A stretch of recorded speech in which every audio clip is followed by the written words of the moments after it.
오늘 말씀의 제목을 한번 따라 하시겠습니까? 우리는 그가 만드신 바라. 우리가 누구인가? 하나님께서 우리를 만드셨다.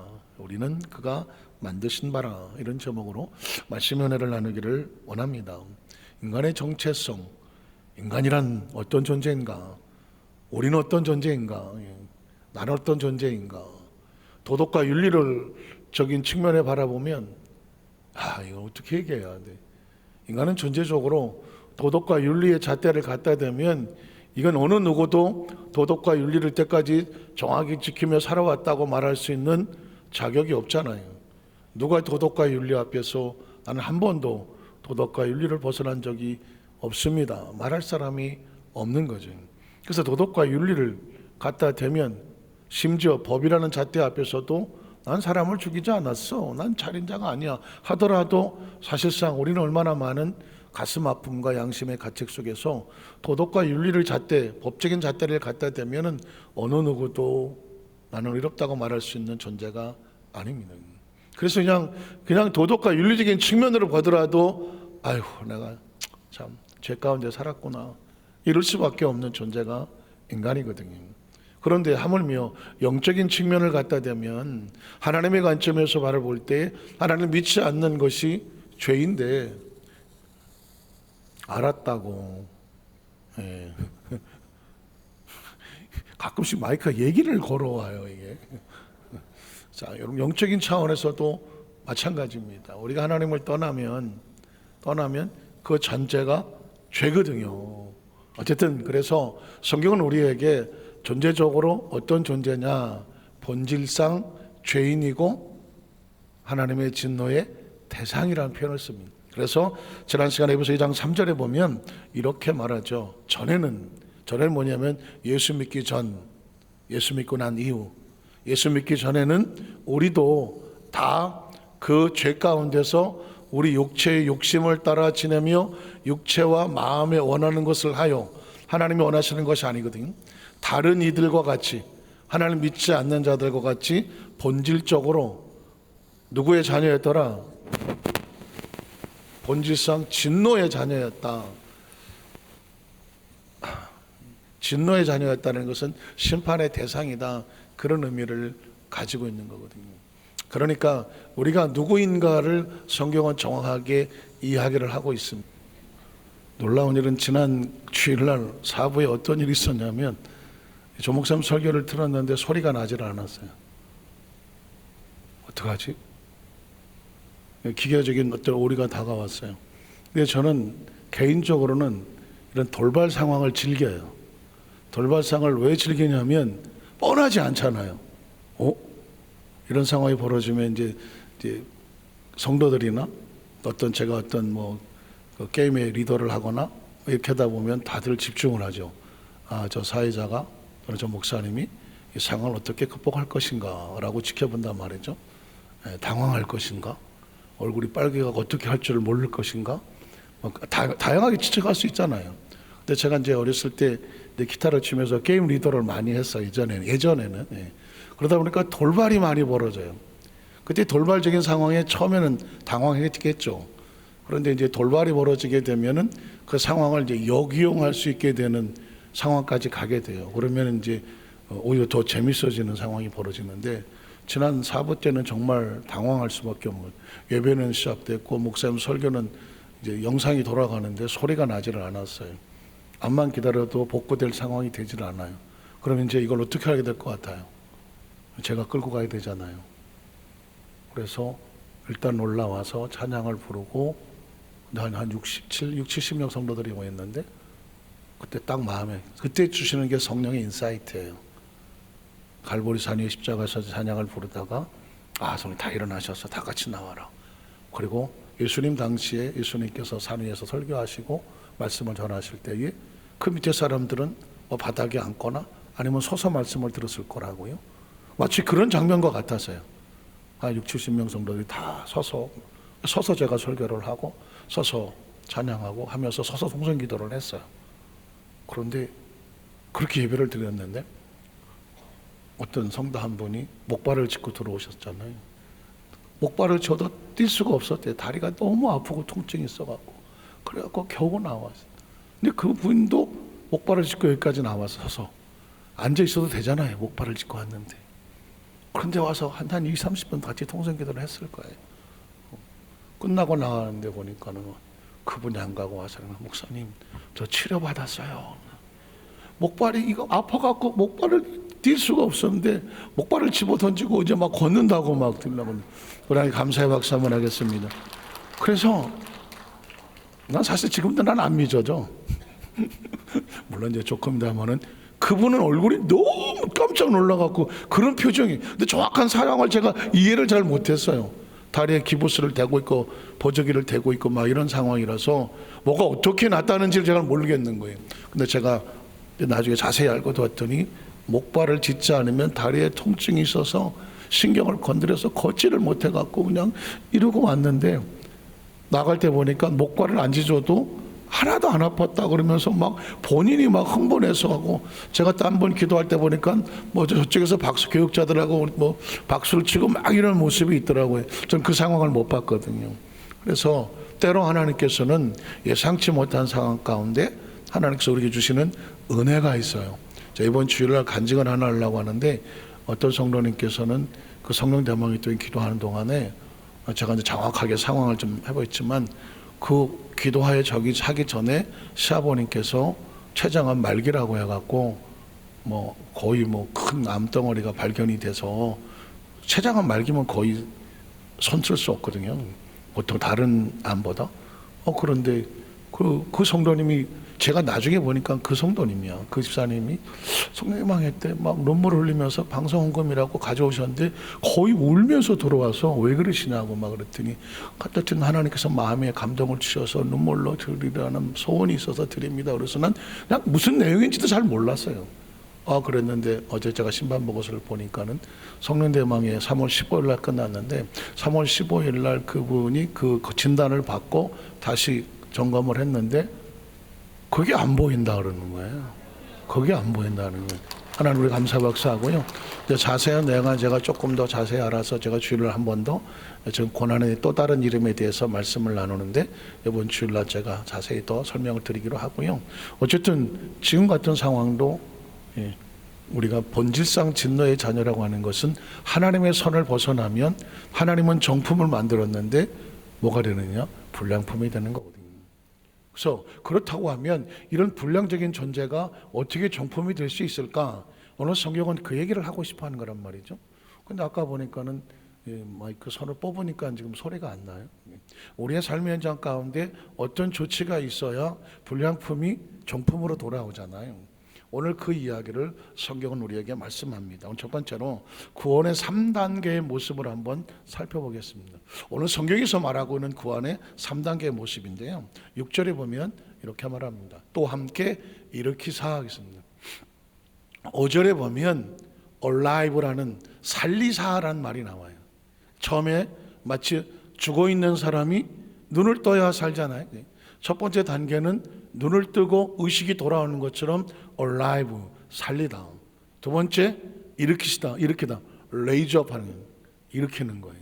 다시 말해서 죽었던 자가 살아나기 위해서는 의식이 들어와 눈이 떠서 살아나고 그 다음에 그가 일어서서 움직이며 변화하고 어떤 역동적인 활동을 하고 일으키셔서 그리고 세 번째, 그리스도 예수 안에서 함께, 그래서 함께 하늘에 앉혔다, 세팅했다는 것입니다. 그러니까 구원의 어떤 단계를 세 분에서 나눠보면 의식이 들어, 하나님의 자녀의 의식이 들어와서 영안이 열렸다, 중생했다, 번호개인했다, 거듭났다, 다시 살아났다, 구원받았다, 이런 의식이 들어오면서 하나님의 자녀로 새로운 alive, 살아나는 것이고 그 다음에 그가 일어서서 의식과 사고를 가지고 새로운 삶을 살아가는 것이고 그게 우리를 일으키신 것이고 그 다음에 그렇게 되면 그 사람의 존재가 완전히 하나님 안에서의 자녀로서 하나님 사람으로서 세팅이 되는 완전히 자리를 잡아서 신분과 정체성이 정해지는 것 앉히셨다 이렇게 말씀하고 있는 거죠. 그러니까 저와 여러분이 오늘 성경 속에서 에베소 교인에게 바울이 우리 좀 더 구체적으로 우리가 어떻게 구원을 받고 하나님의 자녀가 되었는가를 살아나야 하고 일으켜 서서 움직임의 역동성이 있으며 변화가 지속되어져야 되고 마침내 지금도 하나님의 자녀되는 권세를 얻었지만 하나님의 거룩한 나라의 영원한 세팅, 자리 잡아 안전해지는 상황, 이 세 가지 상황을 구체적으로 좀 세분화돼서 구원의 3단계와 같다. 그러면 두 번째로 은혜와 믿음과 구원은 어떤 관계가 있느냐? 은혜와 믿음과 구원 다 같은 말을 같지만 이 이야기를 또 오늘 본문은 세밀하게 나누고 있습니다. 자, 7절을 보면은 이는 그리스도 예수 안에서 우리에게 자비함. 그러니까 우리의 위치는 어디 있느냐? 예수 안에서, 예수님 안에서. 항상 우리는 in Christ라고 제가 여러 번 강조했지만 바울이 이 바울 서신에서 쓰는 단어 중에 가장 중요한 단어는 in Christ, 그리스도 예수 안에서. 그래서 하나님 예수 안에 있는 우리 뭐 이렇게 예수 안 in Christ and 그리스도스라는 말을 자꾸 쓴다라고 말하죠. 그러니까 우리는 세상 바깥에 있는 것과 구분해서 우리는 어디 안에 있습니까? 어디 있습니다? 예수님 안에 있습니다. 이게 신앙의 가장 근본적으로 예수님 안에서, 그리고 어떤 것으로 인하여 우리에게 베푸시는 하나님의 자비함으로, 위치는 예수님 안에서, 우리를 변화시키는 도구는 하나님의 자비하심으로서, 그리고 그 다음 절에 보면 그리고 은혜의 지극히 풍성함, 그 양은 은혜의 지극히 풍성함으로 인하여 계속 다음 세대에게 나타내려고 하신다는 하나님의 은총을 말하는데, 그 은혜의 풍성함이 어느 정도냐? 제가 그래서 마지막 세 번째까지 가보면 거기서 그 단어가 나와요. 자, 하나님의 선물이라고 하는데 세 번째 넘어래 8절에 가볼게요. 8절에 보면 너희가 뭐죠? 예수 그리스도 안에서 구원받은 하나님의 자녀는 무엇에 의하여? 은혜에 의하여. 그리고 무엇으로 말미암아?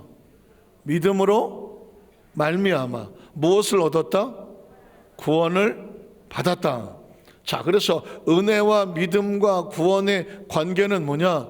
은혜는 하나님의 사랑이라고 말하는 겁니다. 하나님의 사랑. 그러니까 저와 여러분이 예수를 믿고 구원받은 그 모든 베이스멘트, 그 기본에는 뭐가 깔려 있냐면 하나님의 사랑.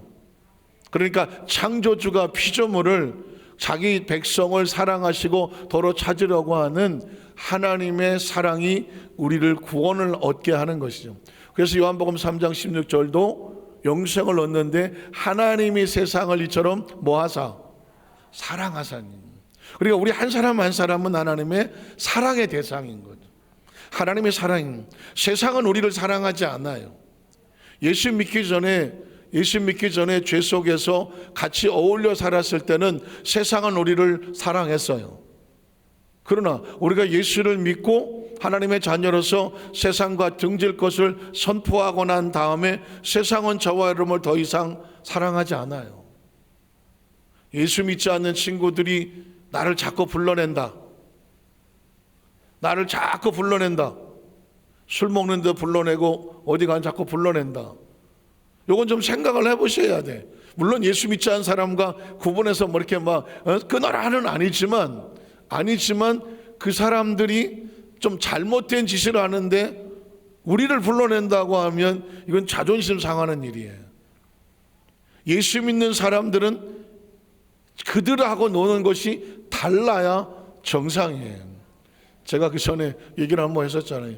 제가 이제 군에서 이제 구대장을 하고 그 우리 동기들, 뭐 후배들, 뭐 선배 이렇게 쭉 있었는데 좀 특별하게 군대 생활을 했어요. 그러니까 근데 우리는 따로 이제 뭐 했단 말이죠.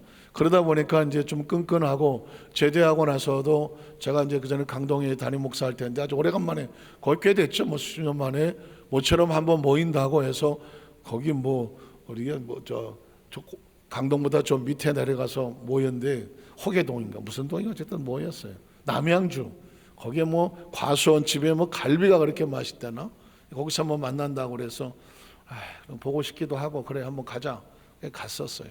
갔더니 뭐 반갑죠. 뭐 서로 뭐 정말 뭐 수십 년 만에 만나니까 그 만났는데 뭐 먹겠어요. 예수 안 믿는 사람들은 뭐 소주에 맥주에 잔뜩 깔아놨죠. 뭐 참 당황스럽긴 하지만 그래 처음 만난 사람들이 뭐 술 먹겠지 뭐 그래갖고 난 뭐 계속 고기만 먹는 거지 뭐 나는 이제. 뭐 사이다 한 잔 먹고 그래서 맨날 얘기 다 하고 그리고 또 저하고 친하게 학교 동창하는 놈도 있고 그래서 그놈은 내가 부천 살길래 술도 먹었길래 제가 부천까지 데려다 줬다니 밤 12시 넘어서 태워다 치고 저 이제 고향시 집으로 이제 왔는데 그다음부터 연락이 없어요. 그 나중에 이제 그 친구 한 놈이 전화가 왔겨서 전화 한번 해서 야 요즘은 안 모이냐 그랬더니 모이지 근데 왜 안 부르냐 했더니 야 쭈삣 하다가 모였는데 서운하게 듣지는 말고 그러니까 목사님하고 술 먹으려니까 술 맛이 안 난다 그러더래. 목사님하고 술을 먹으려니까 술 맛이 안 나갖고 이게 뭐 주거니 받거니 뭐 이러면서 뭐 이래야 되는데 다 애들이 그냥 뻘개고 이러고 있는데 나만 멀뚱멀뚱하고 앉아 있으니까 술 맛이 안 나서 자기들끼리 합의를 했대. 다시는 안 부르기로. 제가 가만히 생각하니까 한편 서운하긴 하지만 한편으로 생각하면 다행이다. 정말. 하고 그저 김유희 목사하고 술 먹었더니 술 마시면 확 땡기더라요. 뭐 이러면 얘기가 상황이 달라지지 않겠습니까? 제가 지금 생각하면 지금도 안 잊어버려요. 술 맛이 왜 안 날까?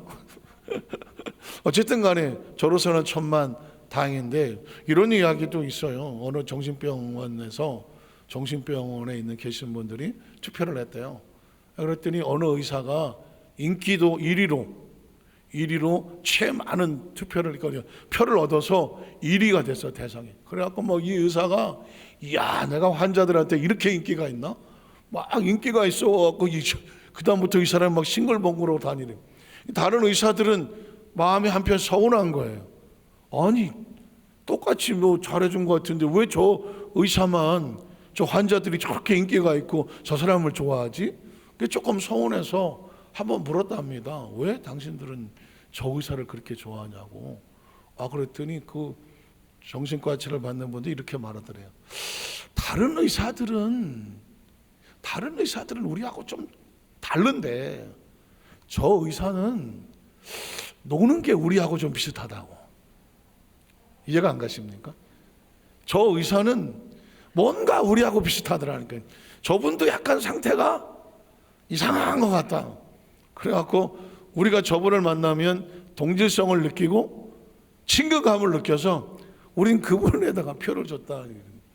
사실은 정신과에서 오래 근무를 하다 보면은요, 의사들이 하는 말이 있어요. 내가 살짝 돌았나? 워낙 그 속에서 있다가 보니까 본인이 뭐가 정상인지를 잘 몰라서 어떻게 하다 보면 같이 따라하고 있는 자신의 모습을 발견하게 된다라고 하는 글을 하나 본 적이 있거든요. 물론 이제 족구처럼 들리기도 하지만 의미가 있는 거예요. 크리스찬들은요, 세상과 구별돼서 전혀 차원이 다르고 신분이 다르고 의식이 다르고 사고가 다르고요, 목적이 달라요. 그리고 방향이 다르고요, 가치가 다르고 최종 육신의 옷을 벗고 하나님의 나라에 가는 최종 목적지가 달라요. 믿으십니까? 그게 우리 땅에서 예수 믿는 성도들의 존재적인 목적이란 말입니다. 자, 그래서 이 구원의 은총이 어디서 왔는지는 알아야 될 거 아니에요. 사랑인 거예요. 한 사람 한 사람은 하나님의 사랑의 대상이에요. 그러니까 우리가 서로 바라보았을 때 어떤 것으로 인하여서도 차별되어서 안 되는 거예요. 심지어 뭐 당연한 얘기지만 남녀가 됐든 노소가 됐든 빈부가 됐든 무슨 뭐 외모가 됐든 키가 됐든 집안이 됐든 학력이 됐든 뭐가 됐든 이 모든 거는 이 땅의 삶을 살아가는데 잠시 빌려 입은 옷과 같은 거예요. 옷은 잘 입으면 좋겠지만 그 옷으로 사람이 본질적으로 평가돼서는 안 되는 거잖아요. 하나님께서 세상을 이처럼 사랑하사라고 말했을 때는 모든 존재는 하나님의 사랑의 대상이고 그를 믿는 자는 그 사랑에 호응하여 그 사랑을 믿고 의지하여 하나님을 창조주로 믿고 나오고 예수를 구주로 믿는 자에게는 멸망하지 아니하고, 멸망이 뭐예요? 육신의 옷을 이 땅에 입고 흙으로 사라지지 아니하고 영원한 생명을 얻게 하려 하심이라. 예수 믿는 성도의 근본적으로 내가 어떻게 예수를 믿었고 어떻게 하나님의 자녀가 됐고 어떻게 내가 천국 백성이 되었지, 그 베이스멘트는 사랑이에요. 하나님의 한량없는 사랑. 그러니까 이 사랑이 충만한 이 마음을 가지고 살아야 세상이 나를 사랑하지 않아도, 세상에서 안 믿는 사람이 나를 손가락질 알고 세상적인 기준으로 바라봐서 혹시 우리가 그 양에 차지 아니하고 비교로 열등감의 상황에 처해진다고 할지라도 절대 어떤 열등감에 빠지지 말아야 되는 이유, 우리는 하나님의 사랑으로 같이 받고 존중받는 존재, 어느 누구도 우리를 평가할 수 없어요. 한번 따라하시죠. 나는 예수님 안에서 사랑받은 존재입니다. 사랑받는 존재입니다. 여러분 절대 어떤 기도하실 때 하나님 나를 좀 사랑해 주세요 하지 마세요. 왜? 이미 여러분은 사랑받고 있어요. 여러분이 나를 사랑해 주세요 라고 말하면 사랑받지 않은 사람이 사랑해 달라고 말하는 거예요. 사랑받고 있는 사람은 사랑해 달라고 말하지 않아요. 이미 사랑받고 있는 사람입니다. 여러분 기도 제목이 축복도 마찬가지예요. 하나님 나를 축복해 주세요는 내가 축복을 받지 않았다고 생각하기 때문에 나를 축복해 달라고 말씀을 하는 거예요. 이미 축복을 받은 사람은 하나님 나를 축복해 주셔서 감사합니다. 나를 사랑해 주셔서 감사합니다. 나를 지켜주셔서 감사합니다. 그걸 이게 우리의 정체성인 거예요. 그래서 은혜에 의하여 할 때, 은혜는 뭐냐? 나를 사랑해 주신, 내 안에 가득 찬 사랑에 의해서. 그리고 믿음이란 뭐냐? 내가 그 사랑을 인정하는 거예요. 성령님을 인정합니다, 환영합니다, 모셔드린다고 말하잖아요. 창조주 하나님을 나는 인정합니다. 그리고 그분이 나의 창조주가 되고 난 그분의 피조물인 것을 믿습니다. 그리고 그분의 사랑을 믿고 그분의 축복을 믿고 그분의 존재하심을 나는 믿습니다. 그래서 하나님을 인정해 드리는 거예요. 아까 제가 처음에 말씀드리기를 하나님께서 우리에게 원하시는 건 하나밖에 없어요. 선악은 누가 판단한다? 옳고 그른 것은 누가 판단한다? 하나님만 판단하는 거예요. 그 하나님의 판단에 절대 나는 존중합니다. 그리고 그 하나님의 성경 속에 약속하신 그 말씀을 나는 믿습니다. 하나님은 누구와 같이 동행하느냐? 하나님을 인정하고 약속을 믿는 자를 하나님의 자녀로 삼아 멸망하지 않고 영생을 얻게 하려 하심이라고 말했습니다. 그래서 믿음을 뭐라고 말하냐면 도구라고 말하는 것입니다. 우리가 구원받는 그 본질은 하나님의 사랑, 은혜, 값없이 주시는 은혜, 그리고 우리는 하나님께 나아가는 믿음을 통하여 어떻게 된다? 그로 말미암아 무엇을 받았다? 구원을 받았다. 구원이라고 하는 것은 아까 말씀했지만 이렇게 살리시고 이렇게 세워주시고 하나님 앞에, 예수님 앞에 앉혀주시니 우리의 신분과 정체성과 자화상에 이 확신의 모든 걸 토탈해서 구원이라고 말했습니다. 그러니까 이미 구원을 받았고, 그리고 이 땅에 살면서 구원을 완성하고 받은 구원을 완성해 나가는 거예요. 마치 성장해 가는 것처럼. 그리고 진정한 구원의 열매는 하나님의 나라 속에서 영원한 새로운 모습으로 얻게 되어지는 줄로 믿습니다. 자, 그러면 이 모든 것을 얼마 주고 샀느냐? 어떻게 받았느냐? 오늘 성경은 그것은 값없이 주시는 선물이라고 말하는 거죠. 자, 그 다음 절을 보면, 그래서 이것은 너희에게서 나는 거예요. 우리가 뭘 열심히 해서 얻은 것이 아니고 누구의 선물이다? 하나님의 선물. 다른 말로 말하면 은혜라고 말하는 것입니다. 그러니까 지금 저와 여기 있는 우리 모든 성도들은 존재적으로 너나 할 것 없이 다 하나님의 사랑의 대상. 확실합니까? 아이고 목사님은 다 사랑하시고 나는 좀 덜 사랑하시고, 그럴 이유가 없어.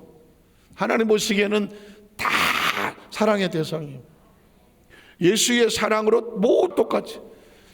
목사님은 조금 그래도 뭐 나보다 가치가 있고 나는 뭐 너 가치적으로 다 똑같아. 사랑의 양도 똑같고 가치도 똑같고 하나님 안에서 주시는 우리를 향한 은혜도 똑같고 버릴 게 아무것도 없어. 그러니까 제발 거울을 보고도 실망하지 마. 저울에 올라가서도 실망하지 마. 그리고 지나간 과거를 보고도 실망하지 마. 누가 현재의 모습을 보고도 누구랑 비교해서 실망하지 마. 미래에 대해서 불안해서 실망할 필요 없어. 하나님이라는 관점에서 바라보면 우리 모두는 다 소중하고 귀한 하나님의 선물 받은 존재예요. 믿으십니까? 이건 세상에서는 절대로 하지 않아. 세상에는 등수를 먹이고 서열을 세우고 소유를 보고 재산권을 보고 뭘 보고 자꾸 1등서부터 몇 등까지 자꾸 나누려고 해. 세상은 그렇게 말해. 대학이 그렇고 회사가 그렇고 대기업이냐 소기업이냐 뭐 중소기업이냐 그렇고 세상은 그런 자꾸 뭘 나눠. 그래서 소유를 매기고 누구는 우등하고 누구는 열등하고 자꾸 존재적인 가치를 하락시키려고 해. No. 하나님 안에서는 유대인이나 이방인이나 흑인이나 백인이나 노인이나 젊은 사람이나 아무런 의미 없어. 다 하나님의 선물을 받을 만한 축복된 존재들이에요. 믿으십니까? 믿으십니까? 그러니까 절대 비 온다고 앉아갖고 말이야. 아이고 나는 자식 복도 없고 나는 남편 복도 없고 어디 앉았고 나는 그럴 필요 하나도 없어. 여러분은 존재적으로 소중한 존재들이야. 귀한 성경 말하잖아요. 은혜로 믿음으로 말미암아 구원을 줬으니 이뻐서도 아니고 모질라서도 아니고 너희에게서 난 것이 하나도 없어. 하나님의 선물은 얼마 받고 주는 거예요? 가져 주시는 거예요. 소중하고 귀하고 하나님 보기에는 존재 자체가 소중한 존재들이. 여러분 보십시오. 이 험악한 세상에서 어떻게 예수를 믿고 나와? 난 제일 신기한 게 우리 성도들이에요. 어떻게 예수를 믿고 나오냐? 세상에 나가서 멋대로 살아도 얼마든지 재밌게 살 수 있고 엉망진창이든 어쨌든 간에 지 멋대로 살아갈 수 있는데 그 모든 것에 선을 긋고 난 예수를 믿고 세상 등지고 십자가 바라보고 오늘도 내 자리 예배 자리를 지키러 나옵니다 라고 하는 사람들은요, 하나님의 은혜의 선물을 받은 축복의 통로들인 줄로 믿습니다. 그래서 마지막 9절 10절을 보면 행위로 난 것도 아니야. 이는 누구든지 내가 이렇게 해서 이거 받은 거야 라는 걸 자랑하지 못하게 함이고, 또 우리는 그가 뭐 하신 거예요? 만드신 거예요.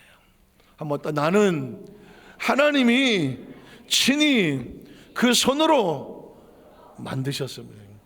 하나님의 작품이에요. 하나님의 작품이라고 생각을 하면 하나는 우리의 과거와 현재와 미래를 동시에 바라보고 있어. 동시에 바라보고 있고 우리의 미래는 반드시 잘 되게 되어 있어.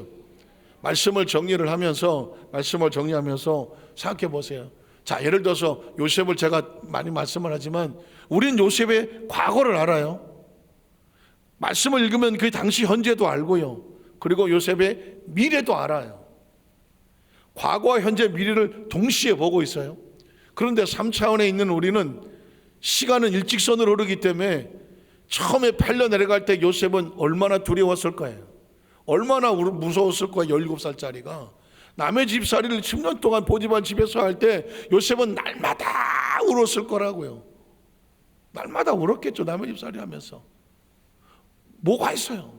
억울하게 왕의 감옥에 끌려갈 때도, 쫓겨나 끌려갈 때도 요셉은 여기서 죽었구나, 매일매일이 여기서 죽었구나, 오늘 죽었구나, 왕의 감옥에 들어가서도 한 번 들어가면 절대 못 나오는 곳인데 난 이제 내 인생은 끝났구나.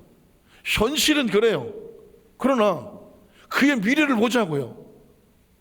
그가 나중에 왕의 꿈을 해몽하고 애굽의 총리가 돼서 결혼을 하고 자식을 세우고 그 가족들이 왔을 때 고센 땅에다가 자기 민족을 세워놓고 그들이 막 성장해 나갈 수 있도록 큰 일을 해내잖아요. 그러면 요셉이 그 한 미래의 그 모습을 통해서 지나간 과거가 무의미합니까? 매일 죽을 것 같던 삶이 그게 고통의 삶이었습니까? 아니라니까. 하나님은 과거와 현재와 미래를 동시에 보고 있기 때문에 요셉이 요셉을 보고도 하나님은 걱정하지도 않고 염려하지도 않고 근심하지도 않아. 왜? 하나님은 그의 처음과 중간과 마지막을 알고 계시기 때문에. 그래서 하나님 맨날 아무것도 염려하지 마라, 주리하지 말아요, 놀라지 말아요. 좀 힘들면 너는 내게 부르지, 어차피 눈물 흘릴 거 너는 내게 부르시잖아. 내가 내게 응답하겠고, 내가 알지 못하는 그거 비밀한 일을 보여주겠다. 이건 미래야. 네가 모르는 미래가 기다리고 있어. 우리는 현재 일직선으로 가는 시간 속에서 오늘 이 시간을 자박자박 지나가. 미래가 보이지 않아. 그래서 날마다 두렵고 떨리고 걱정하고 돼. 그러나 염려할 거 없어. 어린아이처럼 엄마 아빠 손을 붙잡고 가보니까 거기야. 가장 좋은 곳을 하나님께서 인도하시겠다고 말합니다. 그래서 나의 참으로 의로운 오른손을 붙잡아 주겠다고 말씀하는 겁니다. 이게 예수 믿는 성도의 특권인 거예요. 특권. 예수를 믿지 않는 사람들은 매일 매 순간이 절망이고 좌절이고 낙심이고 두려움이고 미래가 불안할 수밖에 없어. 그게 정상이에요. 그러나 엄마 아빠 손을 붙잡고 가는 사람은 한 걸음 한 걸음 가기가 따라가는 게 벅차게 보이고 뭔지 잘 모르겠지만 따라가 보면 최종 목적지에 약속한 그 장소에 저와 여러분이 와 있을 거예요. 저는 예도수 만사학교 성도들의 미래를 보면 가장 소중하고 귀하고 최고의 작품이 되었을 것을 확신합니다. 그래서 이미 여러분들은 이제 앞으로도 제가 이제 설교할 제목의 어떤 인사이트가 나와 있는 것인데, 이미 저와 여러분의 인생은 하나님의 손 안에 다 들어있어. 그러니까 하나님을 내가 믿고 의지하고 그 손을 놓지 않는 한, 그가 나를 만드셨다는 것이 확신하는 한, 그가 내 미래도 만들어갈 거라고 확신하는 한, 우린 염려하고 걱정할 거 아무것도 없어. 믿습니다. 그 손 붙잡고 나가면 만들어 놓으신 건 지금 만드시는 분도 하나님인데, 마지막 최종적으로 마지막 작품에 도장을 찍을 분도 누구다? 하나님이야. 그분을 믿고 나가는 사람을 믿는 자라고 말하는 거예요. 오늘 여기서 앉아있고 우리 모든 성도들, 예배 참석한 성도들의 미래 속에 가장 멋지고 아름다운 모습 하나님 만들어 놓으신 것을 바라보고 꿈꾸며 매일매일 승리하시기를 주의 이름으로 축원합니다. 기도하겠습니다. 전능하신 하나님 아버지 감사합니다.